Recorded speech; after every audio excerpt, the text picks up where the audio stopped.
Welcome back to the BookEnds YouTube channel. I'm James McGowan.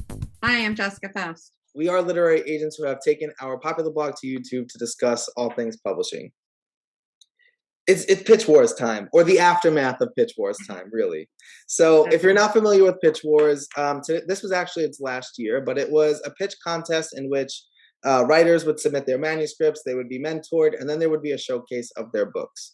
Agents would go in and request. Usually agents would make a ton of requests, and offers of representation would fly. Like, they would fly. So, and this was this done on, it was a website, right? Yeah, it was their own website. So I don't know how it was done earlier, but I know for the past, like, it was their own website, and agents had to sort of sign up to have access to it, and then they'd be given a password. So not just anybody could go in. Right. And so now mayhem time. It absolutely is mayhem, because we've requested all of these manuscripts. 30 other agents have requested all of these manuscripts. People are reading fast, which means that offers of representations are being made quicker than we can keep up. So basically what we're trying to say is a lot of hard decisions get made.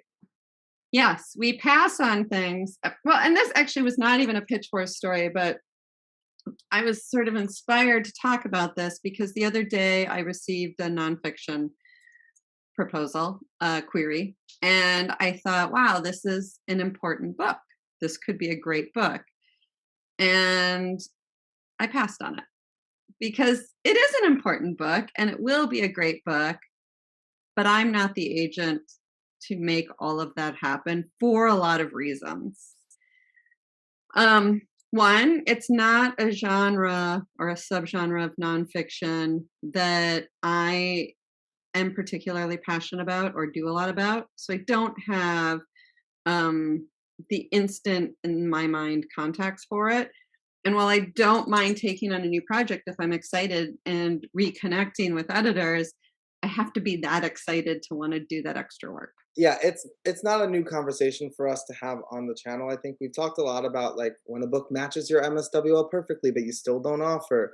But I think the biggest misconception about agents is that if something will sell, we're going to take it on, right? Yeah. Like, that we're after every and any commission, sale, whatever.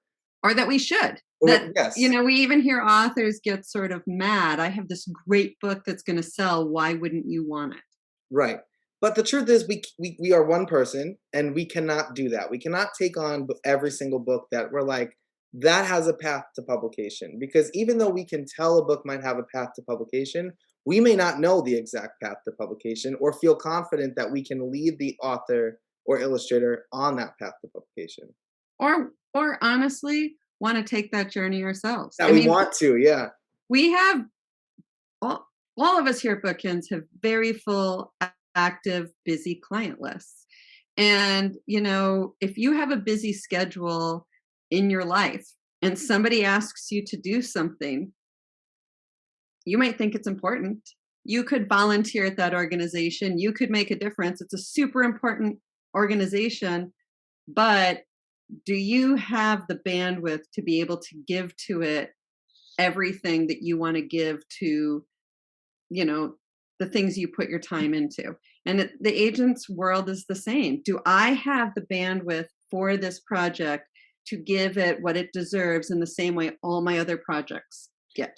I also think it's hard for authors to see this in the querying trenches, right? Like in the thick of it, but we're not, at least at BookEnds, some other agents work differently, but we're not just taking on your one book. No. So at BookEnds, we're career agents, which means you sign a contract that will last the length of your career if you'll allow it. So when you send us that one book, sure, we think you can sell it, but do we want to do the work? And do we want to do the work on future books, right? Like, if a book does need revisions, sure, I can revise it. I have a vision for it. But do I want to do that a second time if your next book needs work, and a third time? You know what I'm saying? Like, we have to be in it for the career, and it's hard to judge that on one book, but that's what we have to do. Yeah. Are you an author that I want to read every book from? Right. You know, it sounds so harsh, but it's not. Well, no, but we all do that in even our reading. Like, you know, you have those authors that you're like, oh, wow, I want to read their next book, or at least know what their next book is. But then there are those who are like, that was fine, but I don't know that I would even think to go after that author's library. Right.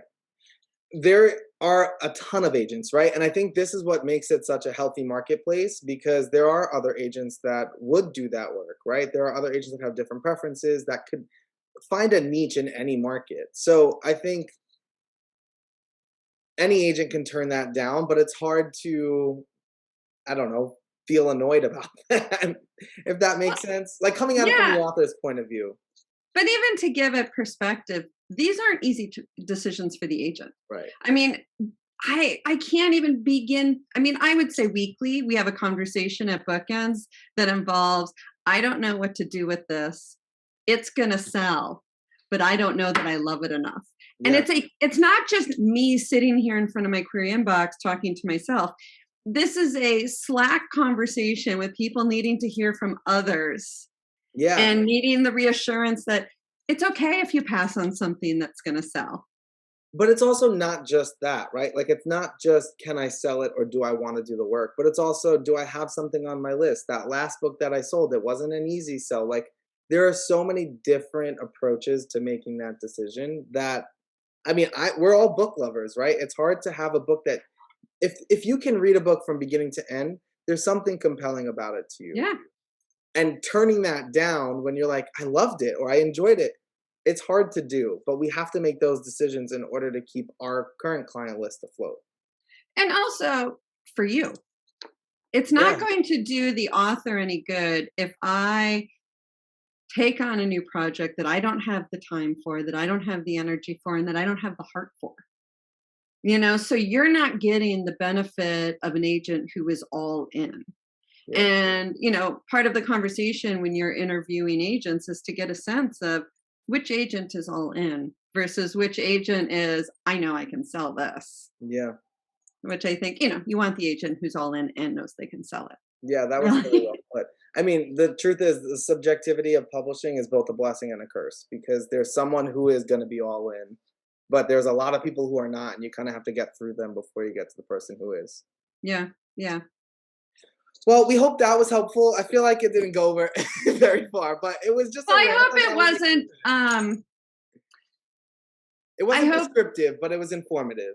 yeah, but I hope we didn't sort of make you feel like it's even harder to query.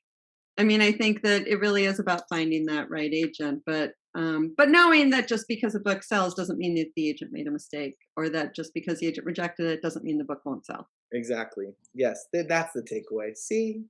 Trying to be positive here. I need some optimism at the end. Yes. Well, we hope it was helpful. Good luck on your querying process. If you have an offer of representation, there are a ton of videos on our channel about how to handle that, the best practices, questions to ask, all things like that. Check them out. We hope they're helpful. And we post videos every Wednesday, so we'll see you back here next time. Bye.